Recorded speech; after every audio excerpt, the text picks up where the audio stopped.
আমি কারো দালালি করতে আসি নাই, কারো পা ছাড়তে আসি নাই। আমি এখানে লিগ্যাল যে কথাগুলো, সেই কথাগুলো ধারাবাহিকভাবে বর্ণনা করি। চাই সে হুজুর হোক, চাই সে খাজুর হোক, চাই ইসলামী আন্দোলন হোক, জামাত শিবির হোক, আওয়ামী লীগ হোক অথবা বিএনপি হোক অথবা অন্য কোনো দল হোক।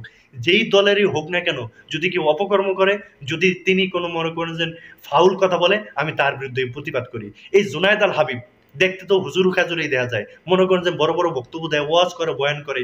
কিন্তু এর মধ্যে যেন কত শয়তানি, এটা একমাত্র উনি জানেন, আর আল্লাহ পাক রব্বুল আলামিন ভালো জানেন। এই জুনায়েদ আল হাবিব ক্ষমতার লোভে পড়ে হেফাজতকে মনে করেন মার খাওয়াইছে আওয়ামী লীগ রাতায়। এরপরে তিনি মনে করেন যে নিজের যান বাঁচানোর জন্য লন্ডনে যায় ফালাইছেন।